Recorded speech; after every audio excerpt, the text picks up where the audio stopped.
오늘 우리가 살펴볼 사람은 이스라엘의 두 번째 사사인 에욱과 세 번째 사사인 삼갈인데요. 이 두 사람은 극명하게 이 대조가 되는 사람입니다. 에웃에 관한 기사는 매우 자세하게 기술되어 있고요.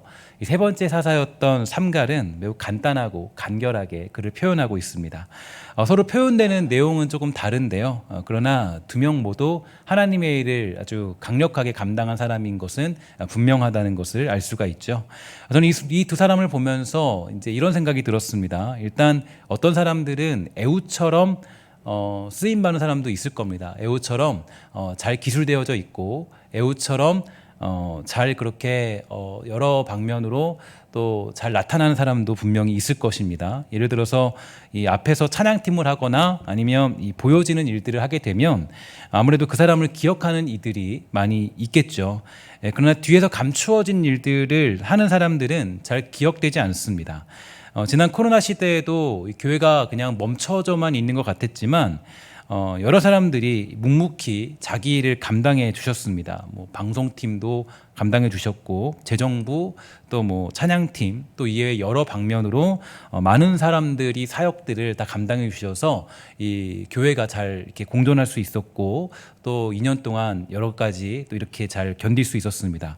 또 이외에도 매주 이 4층 식당에 오셔서요, 이 매주 재활용 및 이 청소 또 정리를 해주는 집사님도 계셨고요. 이 5층부터 본당까지도 다 청소하시는 분도 계셨고 화장실 청소도 매주 빠지지 않고 늘 감당해 주셨습니다. 그래서 잘 드러나지 않지만 여러 가지 일들을 감당해 주시는 분들이 계셨죠. 이런 분들이 바로 삼갈 같은 분들이고 또 애국과 같은 분들이 잘 이렇게 공존해서 이 교회가 잘 여기까지 오지 않았겠습니까? 그래서 교회에는 애국과 같은 사람도 필요하지만 이 삼가 같은 분들도 필요합니다. 이런 사람들이 함께할 때 비로소 교회는 아름답고 안정되게 이 주의 일을 감당할 수 있게 되는 것입니다.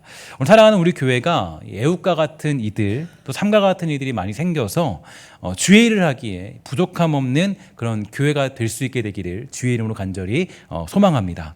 11월부터 우리는 이제 사사기를 보고 있는데요. 사사기 1장 1절을 보면 여호수아가 죽은 후다라고 하면서 이 연대를 밝혀주고 있습니다. 이스라엘에게 여호수아의 죽음은요 대단한 의미가 있을 것입니다.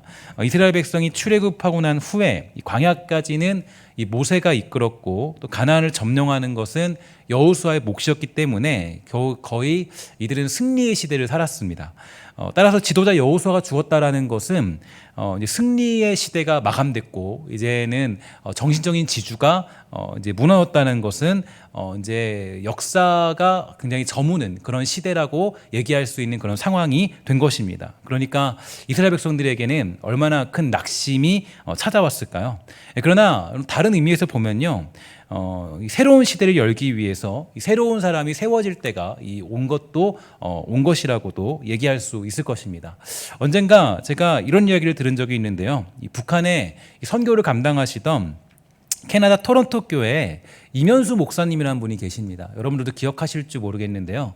이 목사님은 이 북한에 이제 선교를 하시던 분인데 북한에 선교를 하시다가 이 북한에 납북이 되었습니다. 그래서 열심히 선교를 하셨는데 북한에서 갑자기 이 목사님을 이렇게 포로로 잡게 되었고 이제 굉장히 오랜 시간 동안 납북이 되고 말았죠. 그래서 지금은 다행히도 풀려나게 되어서요 캐나다로 돌아가게 되었어요. 그때 당시 이제 굉장히 큰 위기가 찾아왔었는데 그때 당시 그 한 교회 목사님이 몇 년간 납북되었으니까 그 토론토 교회가 얼마나 큰 위기에 빠졌을까요? 그러나 그 당시 전해지던 이 토론토 교회의 소식을 제가 들은 적이 있었는데 조금 깜짝 놀랐습니다. 왜냐하면 위기에 빠진 순간에 그 성도들이 오히려 이 목사님이 풀려나기를 매일같이 기도하면서 영적으로 더 큰 풍성함을 누리게 되었다는 그런 소식을 들었기 때문이에요. 여기서 얻는 귀중한 교훈이 있는데요. 사람은 사라져도 하나님의 역사는 결코 중단되지 않는다라는 거예요. 그러니까 우리가 보통 생각하기를 이 사람이 사라지면 뭔가 안 될 것 같다라는 생각이 드는데 그렇지 않습니다. 사람이 사라져도 그 자리는 하나님이 반드시 채워주시죠. 하나님은 여전히 살아계시기 때문에 자기 일을 반드시 이루어내십니다. 사람이 사라지면 이게 될까? 안 될 것 같은데 그러나 늘 느끼는 것은 하나님은 그래도 늘 자기 일을 이루시더라. 그래서 여러분 우리가 출애굽기 그 여호수아를 시작할 때도 보면 여호수아가 이스라엘의 지도자가 되었을 때도 똑같은 상황이 벌어졌죠. 이 모세가 죽자 이 많은 사람이 두려워했습니다. 그러나 정말 두려워할 이유가 없었던 것은 이 모세는 죽었지만 하나님께서 여호수아를 세워주셨기 때문입니다. 그러니까 하나님이 살아 계시면 하나님이 살아 계시기 때문에 우리는 소망을 가질 수 있는 거예요. 그러니까 우리의 소망은 사람에게 있는 것이 아니라 누구에게 있습니까? 오직 하나님에게만 있는 것입니다. 여러분들에게 이런 믿음이 있게 되기를 주의 이름으로 간절히 부탁을 드리겠습니다. 우리 함께 따라해 볼까요? 우리의 소망은 하나님께만 있습니다. 우리의 소망은 하나님께만 있는 거예요. 이게 우리의 믿음이에요. 그러니까 우리의 믿음은 살아계신 하나님을 믿을 때, 살아계신 하나님만 바라볼 때, 그때 우리가 소망을 누릴 수 있는 것입니다. 사사기에는 두 가지의 중요한 패턴이 있습니다. 이 첫 번째 패턴은 하나님이 지도자를 세우시면서 역사를 주도하신다라는 패턴이 있고요. 이 두 번째 패턴은 우리는 그럼에도 불구하고 끊임없이 은혜를 망각한다라는 패턴을 가지고 있죠. 정말 그렇습니다. 정말 지긋지긋한 반복이 이어지고 있어요.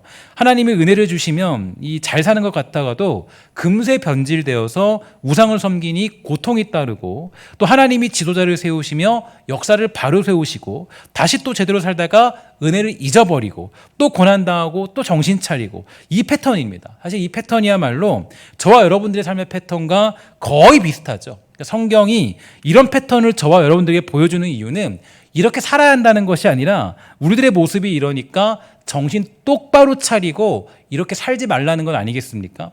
하나님께서 은혜 주시면 그 은혜를 따라 살아야 되는 겁니다. 사사기에서 놀라운 것은 하나님은 끊임없이 이스라엘 백성들을 받아주시고 가르치시고 또 깨닫게 하시고 알게 하십니다. 반복의 반복이고 연속의 연속이에요. 정말 우리 하나님은 그래서 인내 하나님이십니다. 그러니까 그 이스라엘 백성들이 계속 또 반복적으로 죄를 짓고 저지르고 계속 하나님을 멸시하고 계속 하나님을 배반하고 계속 다른 우상들을 섬기고 계속 다른 짓을 하고 별짓을 다 해도 하나님은 다시 또 고난을 줘서 다시 또 정신 차리게 만드시고, 이게 사사기의 패턴이에요. 여러분, 이게 그러니까 우리들의 모습들이에요. 우리가 그래서 하나님을 섬길 수 있고 여러분과 제가 예배할 수 있는 건 우리들이 의로워서가 절대 아니에요. 내가 뭔가 하나님을 예배하고자 하는 마음 때문에 이 자리에 나온 것 같지만 사실은 하나님의 사랑이, 그 은혜가 여전히 끊임없이 우리들에게 주어지고 있기 때문이에요. 그러니까 이게 우리가 예배할 수 있는 유일한 이유가 되는 거예요. 그러니까 하나님의 은혜는 여전히 흐르고 있는 겁니다. 사실 이게 하나님이 우리 인내 하나님이라는 것을 사사기를 통해서 열왕기 상하를 통해서 다 볼 수 있는 거예요. 그들이 계속 배신하잖아요. 배신하고 또 배신하고 또 배신하고 또 배신하고. 여러분, 여호수아가 죽었을 때 하나님도 같이 죽은 것이 절대로 아니죠. 여호수아는 죽었지만 하나님은 지금도 여전히 살아계셔서 못난 우리들을 넉넉히 받아주시는 하나님이시기에 오늘 본문같이 온니엘을 세워주셨고, 두 번째로 에훗, 그리고 삼가를 세워주신 거예요. 에훗은 여러분 왼손잡이 사사로 잘 알려져 있죠. 온니엘이나 삼갈에 비해서 이 가장 많은 지면이 할애되고 있는데요, 이건 좀 독특한 점이라고 할 수 있습니다. 그러나 저는 사실 조금 이 중에서 눈에 띄는 사람은 삼갈이었습니다. 뭔가 좀 매력이 있지 않아요? 삼갈하면 매력이 있는 게 삼갈은 일단은 이 소모는 막대기로 블레셋 사람 600명을 죽이고 이스라엘을 구원한 사람입니다. 물론 사사기가 좀 사사 에훗에게 집중하는 이유가 있는데요, 그는 일단 식민지 상황에서 압박당하고 있을 때 압제자인 모압왕 에글론을 죽였기 때문에 에훗에게 조금 집중하고 있는 부분이 있습니다. 일단 에글론은 어떤 사람이었습니까? 12절에 보니까 이스라엘 자손이 또 여호와의 목전에 악을 행하니라. 이스라엘 자손이 여호와의 목전에 악을 행함으로 여호와께서 모압왕 에글론을 강성하게 하사 그들을 대적하게 했다, 이렇게 되어 있어요. 12절에 보니까 이 모압왕 에글론이 등장을 하는데요, 이 에글론이 강성해진 이유가 좀 독특해요. 어떤 이유냐 보니까 이스라엘 자손이 또 여호와의 목전에 악을 행했다, 이렇게 해석하고 있어요. 그러니까 이 말을 원어적으로 보니까요, 어떤 의미가 담겨 있냐면 하나님께서 그들을 물리적인 힘과 정신적인 힘을 강하게 만들었고 견고하게 만들었고 담대하게 만들었다는 거예요. 그러니까 이 하나님이 적들을, 즉 이 모압 왕 에글론을 물리적으로 강하게 만들었고 정신적으로 강하게 만들었으며 견고하면서 담대하게 만들었어요. 그러니까 하나님이 그들의 편을 든 거죠. 그러니까 이게 너무 독특한 상황이에요. 그러니까 모압 왕 에글론이 소유한 그 군사력을 강하게 하셨을 뿐만 아니라 모압 왕과 그 군사들의 심리 상태도 이 담대하고 용기 백배하게 만드셨다는 것을 확인할 수 있습니다. 이처럼 우리가 하나님 앞에 범죄하면요, 하나님은 당신이 미워하는 세력을 이용해서라도 우리를 징계하시는 것을 볼 수 있어요. 그러니까 모압은 어떤 민족이에요? 하나님이 미워하는 민족 중에 한 민족이에요. 근데 모압을 강성하게 만들어요. 그리고 우리를 괴롭히는 도구로 사용하세요. 보통 우리는 어떤 문제가 생기면 그 문제에 집중하죠. 이 문제를 해결하려고 그래요. 이 문제가 왜 생겼을까? 이 문제를 해결해 달라고 주님께 기도합니다. 하나님, 제발 이 문제를 해결해 주세요. 근데 사실 여러분 잘 보면요, 사사기가 일관되게 전해주는 메시지는 그 문제의 원인은 문제에 있다고 얘기하지 않아요.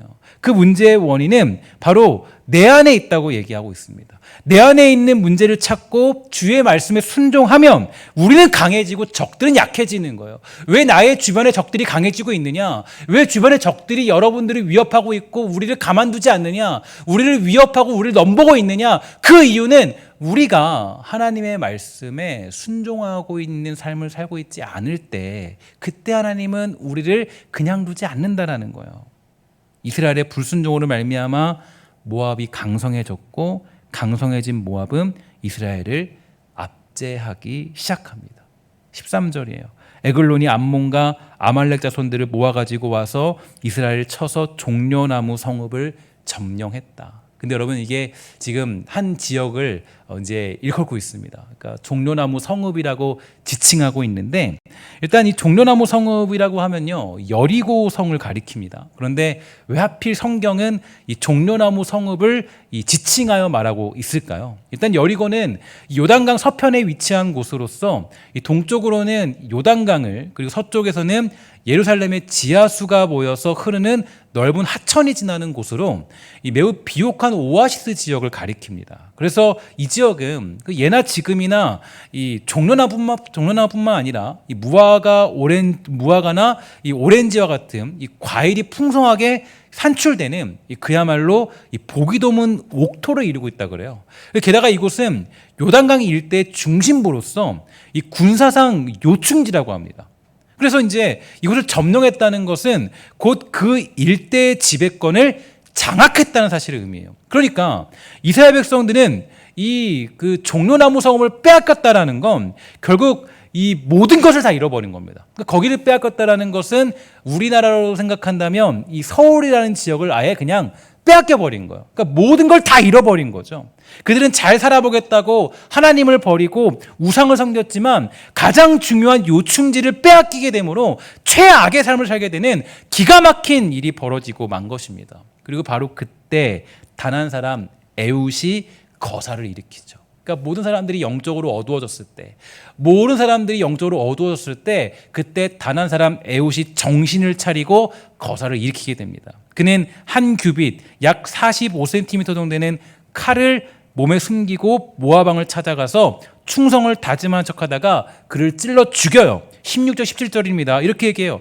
에훗이 길이가 한 규빗 되는 좌우의 날선 칼을 만들어 그의 오른쪽 허벅지 옷 속에 차고 곡물을 모압 왕 에글론에게 바쳤는데 에글론은 심히 비둔한 자였더라. 이렇게 얘기를 합니다. 에글론은 아주 뚱뚱해서 잘 움직이지 못할 정도가 되었습니다. 그래서 에훗은 은밀히 다락방에 들어가서 아첨하는 척하다가 그를 찔러 죽였어요. 얼마나 깊이 찔렀는지 칼자루도 나를 따라 들어가서 그 끝이 등 뒤까지 나갔고 그가 칼을 그 몸에서 빼어내지 아니하였고 기름이 칼날에 엉기었다라고 그렇게 기록하고 있습니다.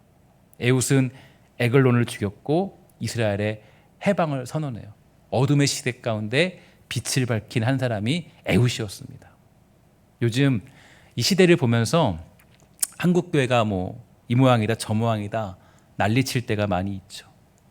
이게 문제다, 저렇게 문제다, 이런 게 교회가 이래서 안 된다, 저래서 안 된다. 뭐 교회 안에서도 이게 문제고 저게 수군 여기 수군 할 말이 뭐 한두 개가 아닙니다. 사실 여러분 교회는 문제 없는 교회는 없어요. 문제 없는 공동체는 없습니다. 그러나 그건 중요하지 않아요. 그건 별로 중요하지 않다고요. 문제가 있냐 없냐는 별로 중요하지 않습니다. 한국교회가 어쩌고 말하는 것보다 더 중요한 것은 지금 내가 하나님께 충성하냐 안 하냐가 더 중요하다라는 거예요. 내가 애웃되냐 내가 애웃이 아니냐가 더 중요하다는 거예요. 내가 애웃되면 되는 거예요. 내가 애웃처럼 살아가면 되는 거예요. 아무리 뭐 영적으로 어둡다 뭐가 어둡다 누가 저렇다 이거보다 더 중요한 것은 내가 민족의 해방을 만들어내는 애웃 같은 그런 사람 되면 되는 거라고요. 그 애웃이 정신 차리고 에골론 왕을 죽이니까 민족의 해방이 찾아왔고 그 땅에 80년의 평안이 찾아오게 됩니다. 그래서 저는 이렇게 생각해요. 오늘 이 시간에 예배하는 한 사람이 중요해요. 여러분 예배하는 한 사람이 중요한 것입니다. 뭐 누가 예배했냐 안 했냐 이게 중요하지 않아요. 누구는 예배 안 하는데 뭐 나만 예배하고 있는 거 아니냐 나만 뭐 예배하는 거 아니냐 이런 거 생각하지 마십시오. 여러분들이 그 사람들을 깨우는 것입니다. 제가 어제 저희 집이 저기 늘푸른 뭐 오스카빌 살거든요. 제가 하는데 어제 토요일 날 이제 여기서 출근을 하는데요. 여기서 오는데 사실 차로 오면 5분밖에 안 걸려요. 5분 타고 오는데 근데 여기서 우리 집까지 오는데요. 20분이 걸려요. 5분짜리가 20분 걸리더라고요. 보통이면 5분이면 가는데요. 어제는 20분이 걸리더라고요. 왜 그러나 보니까 이제 사람들이 이제 뭐 코로나든 위드 코로나든 상관없이 약 한 달 전부터 그런 일이 있었어요. 그래서 출근할 때 토요일 날 출근할 때 보면요. 거기서부터 여기까지 늘 20분이 걸려요. 토요일만 되면. 왜 그러나 보니까 다 떠나요. 토요일 다 여기 보면 이제 나중에 양지 그 도속도로 다 있잖아요. 다 떠나요. 다 떠나고 다 어디로 가요. 근데 이게 약 한 달, 두 달 전부터 그러더라고요. 한 두 달 전부터 보니까 다 떠나요. 근데 제 생각에는 이제 많이 익숙해졌어요. 이제 거기 안에 이제 교인들도 많이 익숙해졌고 코로나를 지나면서 많이 익숙해졌어요. 일반 사람들은 뭐 이제 다 가는 거지만 우리 그리스도인들도 많이 거기에 동조하기 시작했어요. 제가 보니까 사실 이 코로나가 무서운 것은요. 제가 보니까 주일의 개념이 사라져 버렸어요. 그죠? 주일의 개념이 사라졌어요. 주일을 거룩히 지키는 문화가 무너져 버렸다고요. 그럼 이거 되게 무서운 거예요. 지난주 주일 저녁에 우리 강도사님이 설교했잖아요. 그죠? 무관심은 망하는 지름길이다. 그죠? 뭐 다른 식으로 얘기했지만 다른 거 주제로 얘기했지만 여러분 우리 되게 유심히 보셔야 돼요. 주일을 거룩히 지키는 문화가 우리 사실 주일은 목숨 걸고 지켰잖아요. 그죠? 주일은 목숨 걸고 지키는 거잖아요. 물론 정말 뭐 1년에 한두 번, 뭐 세네 번, 뭐 이렇게 그럴 수 있죠. 뭐 어떤 상황들이 우리 휴가도 갈 수 있고 그런 거 제외하고 그래도 우리가 어떤 목숨을 지키는 거잖아요. 근데 코로나가 정말 큰 문제가 뭐가 됐냐면 어디 가서든 예배만 드리면 된다라는 문화가 우리에게 스며들어 버렸어요. 두 달 전인 것 같아요. 제가 누군가랑 저랑 이제 이야기를 하고 있는데요. 누가 그렇게 얘기하더라고요. 코로나가 자기 신앙의 민낯을 다 드러냈대요. 내 신앙이 이 정도일 줄 몰랐다는 거예요. 자기 신앙의 민낯을 다 드러냈다는 거예요. 그러니까 코로나가 자기 신앙의 민낯을 다 드러내 버렸어요. 이렇게 얘기하더라고요. 많은 사람들이 예배가 무너져 버렸어요. 지금 제가 보는 영적으로 굉장히 어두워진 시대가 돼 버렸죠. 여러분 그러나 제가 보니까요. 그렇다고 뭐 누구는 어떻고 누구 저렇고 그럴 필요 없다는 거예요. 세상이 그렇다고 해도 오늘 자기 자리를 지키면서 예배하는 여러분들만 정신 차려서 애웃되면 되는 거예요. 여러분 애웃되면 되는 거예요. 여러분이 애웃되면 주변이 정신을 차리고 예배하는 기쁨, 주의를 거룩히 지키는 그런 습관들이 다시 회복되는 역사가 나타나게 되는 것입니다. 그럼 누구를 원망하지 말고 여러분이 애웃되는 능력 있는 그런 한 주 또 그런 여러분들이 되기를 주의 이름으로 간절히 부탁을 드리겠습니다. 또 오늘 본문을 보면 이 애웃의 약함이 강함으로 사용된 것을 볼 수가 있는데요. 오늘 본문 15절은 말하기를 이스라엘 자손이 여호와께 부르짖음에 여호와께서 그들을 위하여 한 구원자를 세우셨으니 그는 곧 베냐민 사람 게라의 아들 왼손잡이 에웃이라. 이스라엘 자손이 그를 통하여 모압 왕 에글론에게 국물을 바칠 때에, 이런 말씀이 나오죠. 일단 여기서 중요한 것은 일단 이 여호와께서 한 구원자를 세웠다라고 시작하면서 이 사람은 왼손잡이라고 가르치고 있습니다. 그러니까 이게 중요한 건 이 왼손잡이인데 하나님이 세운 사람이에요. 하나님이 세웠고 이 사람은 왼손잡이입니다. 왼손잡이라는 말을 원어적으로 보면요, 사실 이 왼손잡이가 그냥 왼손잡이를 얘기하는 것이 아니라 이 오른손이 제9시를 하지 못하는 사람을 의미해요. 그래서 오른손이 선천적으로 장애를 가지고 있는 사람을 의미합니다. 그러니까 에웃은 왼손을 사용할 수 없는 사람을 얘기하죠. 아쉽게도 이 세상은 오른손에 장애를 가지고 있으면 문제가 있다고 생각을 하죠. 그래서 왼손을 사용하는 사람들을 향해서도 별로 좋지 않은 시선을 가지고 있는데, 왼손밖에 사용할 수 없는 사람이라는 건 당시로 보면 크게 인정받지 못하는 사람이었다는 게 분명합니다. 하지만 에웃은 그러한 약점에도 불구하고 이스라엘의 구원자가 되었고 가장 긴 태평성대를 이룩한 사사가 되었죠. 그래서 어떤 성경학자는 이렇게 말하더라고요. 에웃은 오른손을 못 쓰는 단점 때문에 하나님을 의지했고 하나님은 그의 오른손이 되어주셨다. 그러니까 멋진 표현이죠. 그러니까 오른손을 쓸 수 없기 때문에 하나님을 의지하게 된 거예요. 그의 약점 때문에 하나님을 바라봤고 그 못 쓰는 오른팔 대신에 하나님이 그의 오른손이 되어줬다는 것을 볼 수가 있습니다. 그래서 그의 오른손을 쓰지 못한다는 사실 때문에 그는 하나님을 더욱 의지하게 됩니다. 그 부족함 때문에 오히려 하나님의 은혜를 의지하고 그럼으로써 더 강한 자가 될 수 있던 것입니다. 보통 우리가 이 하나님께 무엇이 없다 이렇게 말하는데, 사실 그 없는 게 더 강하게 될 수 있어요. 없는 게 강하게 될 수 있어요. 하나님께 너무 우리가 그 있는 것으로 쓰임 받으려고 할 필요가 없어요. 그래서 사실 없는 것으로 더 우리가 더 쓰임 받을 수 있습니다. 제가 이번에 금식 기도를 이제 오래 했잖아요. 5일 동안 하게 됐는데, 이때 기도할 때 제가 하나님께 때를 쓰면서 기도한 것은 아닙니다. 그래서 기도한 것은 아니고, 사실은 이때 제가 처음부터 생각한 거는 조금 참고 견디며 이겨내는 훈련을 하고자 금식 기도를 했는데요. 아까 제가 9시 예배 때도 말씀드렸지만 저는 늘 마음이 앞서는 사람이에요. 마음이 앞서고 욕심이 앞서고 제가 뭔가 해보려고 하고 제가 뭔가 부흥을 읽어보려고 하고 제 욕심이 늘 있는 사람이에요. 그래서 늘 생각이 앞선 사람입니다. 근데 기도하는 가운데 제가 존경하는 어떤 분이 저에게 이렇게 말씀해 주셨어요. 이렇게 얘기해 주기를 너무 잘하려고 하지 말아라. 그래서 그냥 하나님의 뜻을 쫓아가라. 그러니까 잔뜩 힘을 주고 있으면 하나님께서 힘을 쓸 데가 없다. 그래서 내가 힘을 빼고 하나님이 친히 힘쓰시도록 내려놔라. 이렇게 얘기를 하더라고요. 그러니까 목회는 그런 거다라고 얘기해 주더라고요. 그러니까 목회는 그런 거다. 그러니까 네가 힘을 너무 쓰려고 하지 말고 하나님이 힘쓰시도록 놔둬라. 하나님이 힘써야 하나님이 일하시는 거죠. 맞죠? 내가 하는 거 아니잖아요. 그죠? 제가 하는 거 아니에요. 제가 하면 이데이가 힘쓰는 게 되는 거지 하나님이 하셔야 하나님이 일하는 게 되는 거잖아요. 그게 역사가 일어나는 거 아니겠습니까? 그게 맞는 거잖아요. 사실 금식 기도로 가면 뭔가 얻어내고 받아내려고 하는데 그런 이야기를 들으면서 굉장히 많은 위로와 평안을 누렸습니다. 그래서 이번에는 금식을 하면서 굉장히 많이 내려놓는 훈련하게 됐어요. 때로는 여러분 오른팔이 없고 왼팔이 없고 그래야 뭔가 부족한 것이 있어야 하나님을 의지하는 거야. 없어야 하나님께 기도하더라고요. 있으면 기도 안 해요. 여러분 우리가 가지고 있으면 기도 안 해요. 없어야 하나님 좀 주십시오. 하나님 좀 해결해 주세요. 기도하더라고요. 있으면 기도 안 해요. 있으면. 괴로워야 기도해. 괴로워야. 하나님 제발 좀 살려주세요. 기도하지. 내가 다 누리고 있으면 양손 다 쓸 수 있는데 하나님 힘 의지하겠냐고요. 에웃이 강한 이유가 어디 있어요? 하나님 나 왼손 못 쓰잖아요.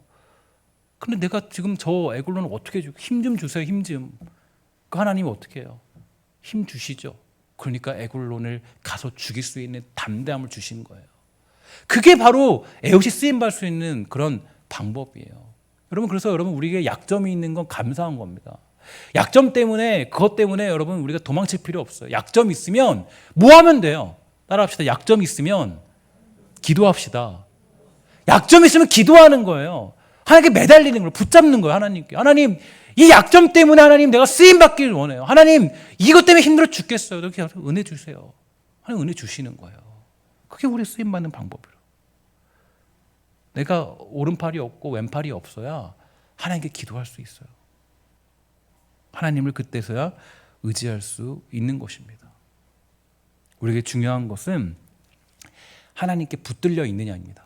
하나님을 붙드냐 안 붙드냐, 하나님께 기도하느냐 기도하지 않느냐, 하나님께 엎드리냐 엎드리지 않느냐, 가지고 있느냐 없느냐가 아니에요. 하나님께 기도하고 엎드리는 사람이 강한 거예요. 성경은 늘 얘기하잖아요. 기도하는 사람이 강한 거고, 성경은 늘 얘기하는 게 예배하는 사람이 강한 거고, 하나님께 매달리는 사람이 강한 거예요. 부자가 쓰임받지 않았어요. 그죠? 약자가 쓰임받아요. 왜냐? 약자기 때문에 쓰임받는 것이 아니라 약자기 때문에 하나님을 붙잡고 하나님께 은혜를 구했기 때문에 그런 거예요. 사랑하는 여러분, 저는 오늘 우리 교회가 애국과 같은 그런 은혜가 있게 되기를 주의 이름으로 간절히 부탁을 드리겠습니다. 여러분의 약점으로 하나님을 붙잡으십시오. 여러분의 걱정과 근심이 있습니까? 그러면 그냥 멈추지 마시고 기도하세요. 그럼 그래서 다음 주부터 뭐가 있어요? 뭐가 있어요? 특별새벽 기도가 있죠? 뭐 하라고요? 여러분의 약점 가지고 기도하시라고 특별새벽 기도가 있는 거예요. 여러분 기도하십시오. 여러분, 그래서 제가 좋아하는 찬양이 있는데요. 여러분, 하나님께 쓰임받는 방법은 이런 찬양이 있습니다. 부서져야 하리, 부서져야 하리. 찬양이 그래요. 찬양 내용이 부서져야 하리, 부서져야 하리, 이런 찬양.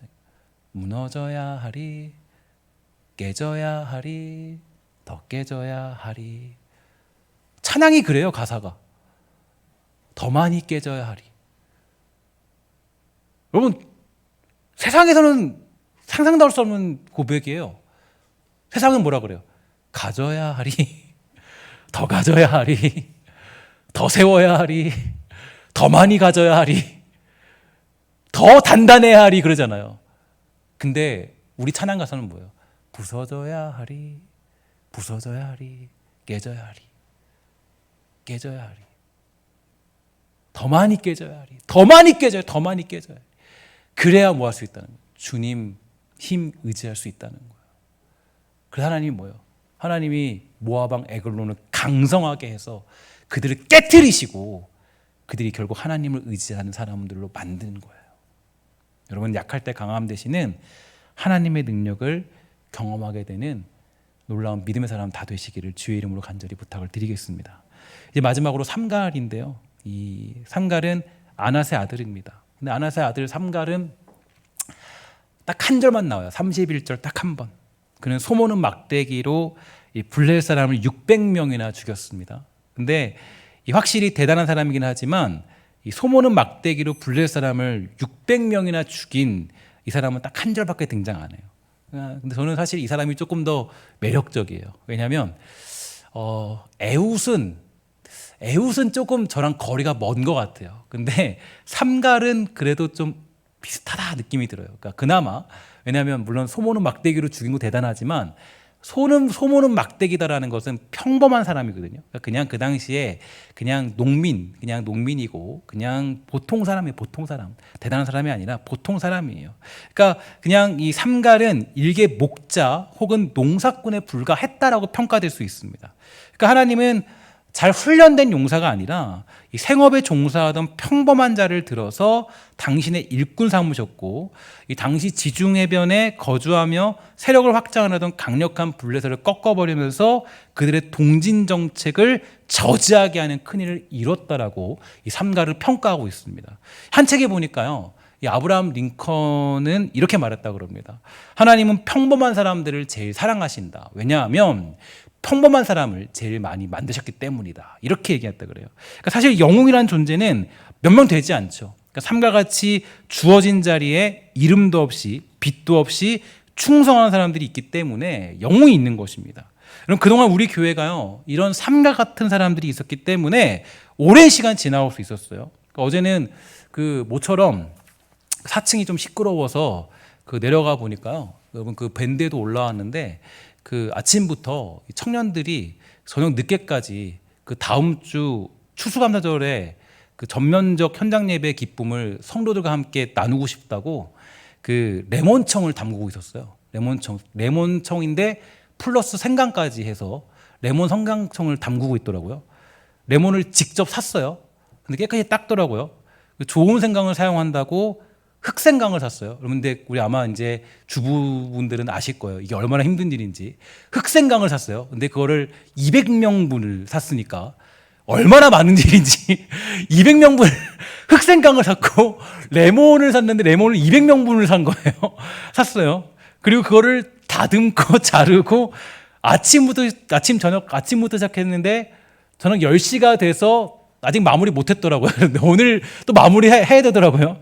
사실 근데 내려가면 제가 이제 청년들이 좀 아니까, 좀 친하니까, 가면 괜히 붙잡힐까봐 안 내려가고 있었거든요. 근데 나중에 5시쯤 내려갔는데, 아직까지 하고 있더라고요. 5시에 내려가니까. 그래서 제가 괜히 내려갔다가 저는 5일 금식하고 왔잖아요. 그래서 힘이 없어요. 지금 사실 설교하는데 힘이 없어요. 힘이 없고 제가 이렇게 힘든지 몰랐어요. 지금 설교하는 거 되게 힘들고 되게 힘들더라고요. 힘들고, 아까 9시도 힘든데, 되게 말이 힘든데, 어저께도 생강을 자르는데, 생강을 어떻게 제가 한 300개는 자른 것 같아. 혼자 자른 거를. 그 5일 금식하고 300개. 근데 이쁘잖아요. 그죠? 이쁘잖아요. 여러분들 현장 예배 오는 걸 되게 감사하는 마음으로 묵묵히 그렇게 준비하는 이쁘잖아요. 다음 주 현장 예배 오시면요. 아마 그 청년들의 손길에 의해서 잘 담궈진 레몬과 함께 있는 그 생강청을 받아보실 수 있을 것 같아요. 그래서 그거 누가 안 말했어요. 뭐 제가 뭐 해라 안 그랬거든요. 뭐 해달라 그러지 않았어요. 뭐 결의하지도 않았어요. 근데 삼갈처럼 그의 일을 묵묵히 감당한 거죠. 그냥 기쁘니까, 행복하니까. 그러니까 아름다운 모습 아니겠어요? 아름다운 모습이죠. 또 뭐 이뿐 아니라 뭐 돌아오는 토요일에는 우리 남성교회 주관으로 방역도 담당해 주신다라고 이미 말씀해 주셨고, 지난주부터는 또 지역에서 본당 청소를 또 담당해 주셨고, 또 제가 보니까 또 제가 금식한다고 또 여러 성도님들이 함께 금식도 많이 해주셨더라고요. 그래서 묵묵히 전면적 현장 예배를 담당해 주시니까 너무 참 이렇게 마음이 좋았습니다. 바로 저는 이런 사람들이 누구냐? 삼가 같은 사람들. 멋진 사람들이에요. 이런 삼가 같은 사람들 때문에 하루 사실 이 교회나 하나님의 일이 확장될 수 있는 거예요. 멋진 일들이죠. 또 마지막으로 삼가를 통해 얻을 수 있는 메시지는요. 하나님의 손에 붙들리면 어떤 것이든 위대한 능력의 도구가 된다라는 거예요.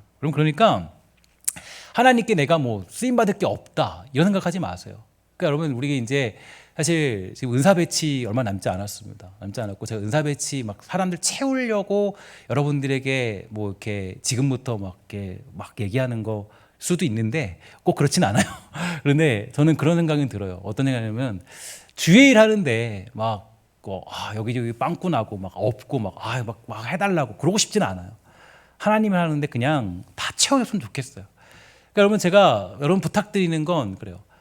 제가 뭐 하나님께 쓰임 받을 수 있는 게 없어요. 그러지 마세요. 그럼 보세요. 삼가를 쓰임 받는 게 뭘로 쓰임 받았어요? 뭐예요? 어떤 거예요?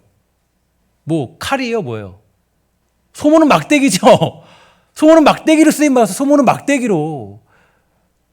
그리고 소모는 막대기로 쓰임 받고 이거 뭐 쓰임 받을 수 있는 도구도 아니에요. 여러분 그런데 소모는 막대기로 그냥 그 이스라엘 백성을 구원한 그런 사사가 되었다고 사사가. 그러니까 여러분 우리 다 누구든지 쓰임 받아서 누구든지 다 쓰임 받을 수 있어요. 내가 뭐가 부족하다 그런 거 없다고요. 우리 쓰임 받는 비결은 어디 있어요? 그냥 하나님께 붙들리고 하나님 내가 사용 받겠습니다. 하나님 내가 주의를 감당하겠습니다. 이러면 하나님께 쓰임 받는 거예요. 예를 들어서 뭐 우리 교육부 뭐 부장님을 감당한다. 그러면 이제 늘 하신 얘기가 이래요. 뭐라 그러면 저는 교육부 그러니까 예를 드는 거예요. 교육부장을 하라는 얘기는 아니에요. 예를 드는 거예요. 저는 뭐 교육에 대한 지식이 없는데 아이에 대한 지식이 없어요. 아이에 대한 지식이 있는 사람이 교육부를 감당하는 건 아니에요. 뭐 하냐면 그냥 하나님의 능력 가지고 하는 거예요. 능력 가지고. 물론 그런 달란트로 쓰임 받으면 좋겠지만 그것 때문에 쓰임 받는 건 아니에요. 소모는 막대기로 쓰임 받았는데 뭐 그걸로 쓰임 받겠어요. 그걸로 쓰임 받겠어요. 그러면 주님께 쓰임 받는 사람은 누구입니까? 가진 사람입니까? 능력 있는 사람이에요? 힘 있는 사람이에요? 그렇지 않아요. 아무것도 없어도 하나님을 의지하는 사람, 하나님께 붙들린 사람, 기도하는 사람, 예배하는 사람이 쓰임받게 되는 줄 믿습니다. 이게 바로 쓰임받는 유일한 비결이 되는 것입니다. 저는 그 위드 코로나 또 우리 전면전 현장 예배를 준비하면서 고민을 많이 했어요. 하나님, 제가 담임 목회자로서 뭘 준비하면 될까요? 어떻게 제가 우리 이 교회를 사랑하고 또 교회를 위해서 어떻게 제가 준비하면 될까? 정말 고민을 많이 했어요. 근데 제가 할 수 있는 거는 제가 그 이제 주중에 이제 어떤 기도하시는 분들과 이렇게 이야기를 나누면서 그렇게 하게 됐는데 나오는 답은 그거밖에 없더라고요. 그 목회자가 해야 될 일은 또 제가 쓰임 받을 수 있는 비결은 기도밖에 없겠구나. 그러니까 내가 하나님께 쓰임 받으려면, 교회가 쓰임 받으려면 기도밖에 없겠구나. 아니 내가 뭐 능력 가지고 쓰임 받겠습니까? 여러분, 우리는 쓰임 받을 수 있는 비결은 지혜가 아니에요. 힘이 아니에요. 뭐 나의 어떤 가지고 있는 게 아니더라고요. 뭐가 쓰임 받는 거예요? 하나님께 붙들림 받는 사람, 기도하는 사람, 예배하는 사람이 쓰임 받을 수 있는 것입니다. 여러분, 지금 여러분들 형편이 중요한 것이 아니라 지금 우리가 하나님을 예배하는 사람인가, 이 질문이 중요합니다. 이 질문에 답할 수 있다면 하나님은 능히 소모는 막대기로도 600명을 죽이고 이스라엘을 구원케 하실 수 있는 분인 줄 믿습니다. 오늘 그 하나님을 믿으시고 에훗처럼 삼갈처럼 쓰임받기를 기도하는 주의 백성 다 되시기를 주의 이름으로 간절히 부탁을 드리겠습니다. 이제 내일부터 우리는 특별 새벽 기도회를 하고 다음 주는 추수감사주일 그리고 전면적 현장 예배를 진행합니다. 이번 한 주간의 시간을 통해서 우리 모두가 에훗처럼 삼갈처럼 잘 준비되어서 어둠의 시대를 깨우는 사사로서의 역할을 충분히 감당하는 믿음의 사람 다 되기를 주의 이름으로 간절히 부탁을 드리겠습니다. 기도하겠습니다. 하나님 감사합니다. 이 땅 살아갈 때 우리를 예배자로 부르시고 주의 백성 삼아주시니 참으로 감사합니다.